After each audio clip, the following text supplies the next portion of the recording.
In this video, we're continuing on with the Properties of Exponents worksheet under the Infinite Algebra 1 section on the KutaSoftware website.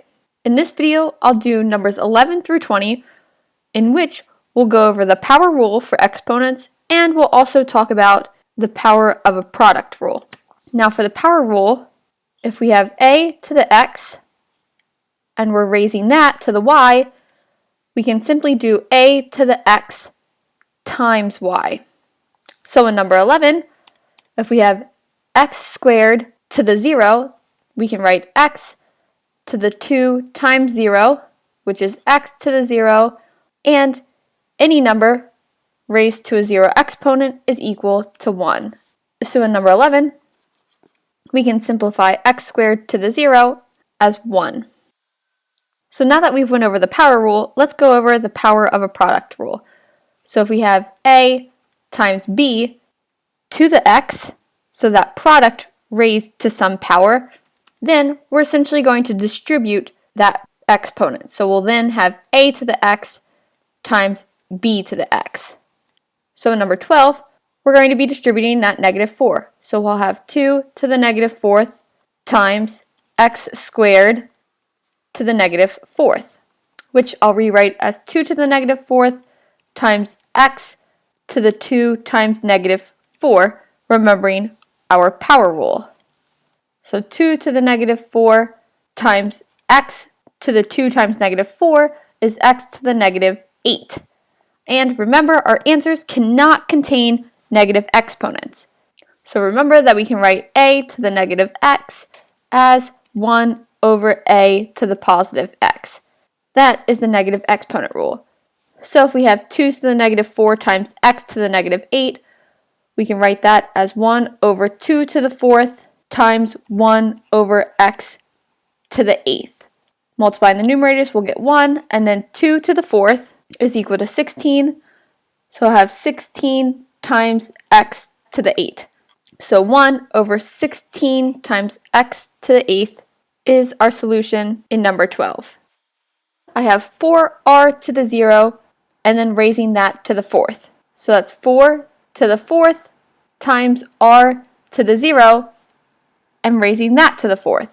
4 to the 4th is equal to 256. So 256 will be multiplied to r to the 0 times 4, and 0 times 4 is 0, so 256 times r to the 0, which is equal to 256 times 1, which is 256. That's our solution in number 13. In number 14, we have 4a cubed, and then we're squaring that quantity. So distributing that exponent, we'll have 4 squared times a to the 3rd squared. 4 squared 4 times 4 is 16, and that's going to be multiplied to a raised to the 3 times 2.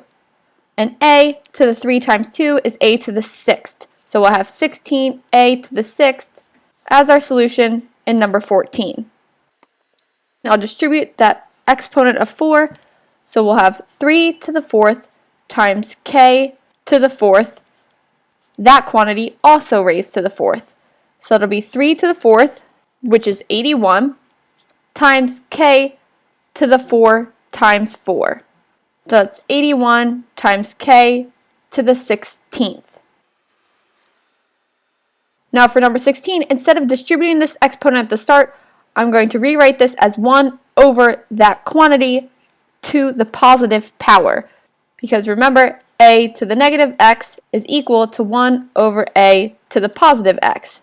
So taking this entire term for xy, I'll have 1 over 4xy to the first. However, even when I distribute that exponent, 4 to the first is 4, x to the first is x, and y raised to an exponent of 1 is y.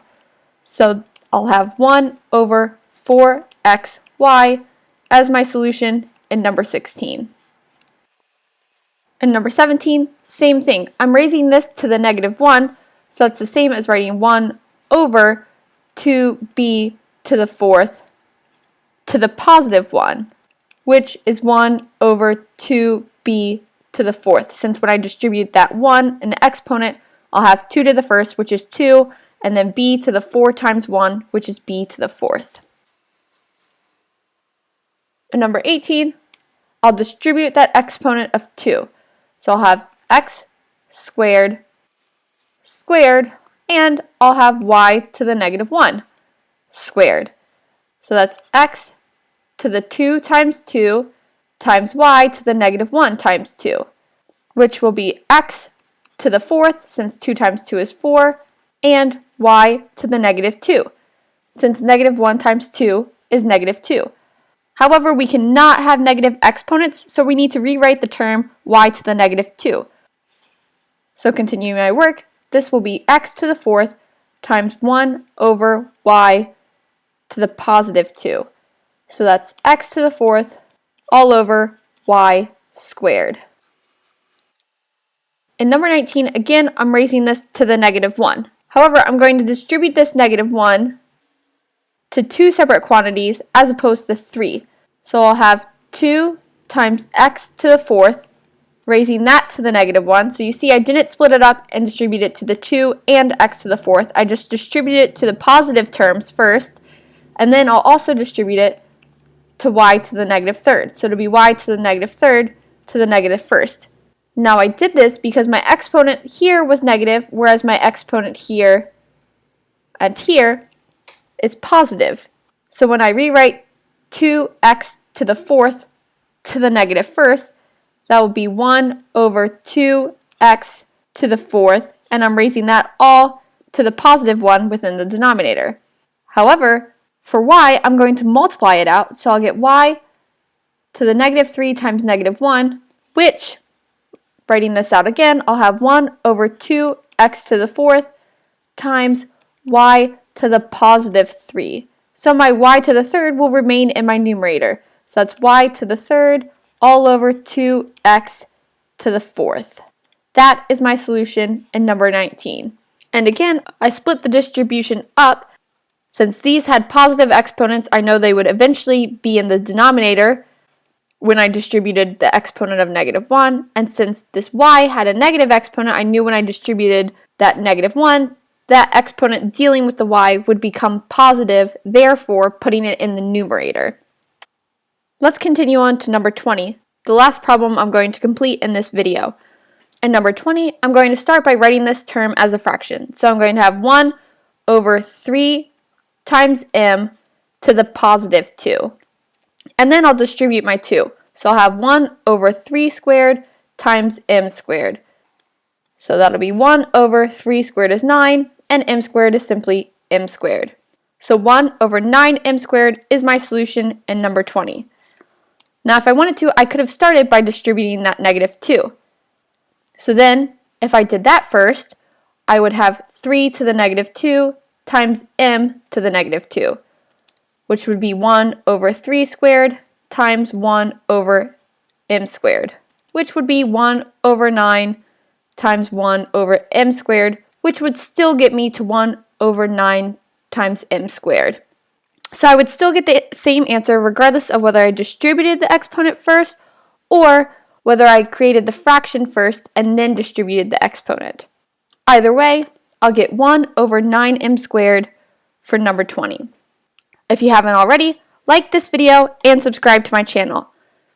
If you have any questions, leave them in the comments below, and feel free to share this video with your classmates.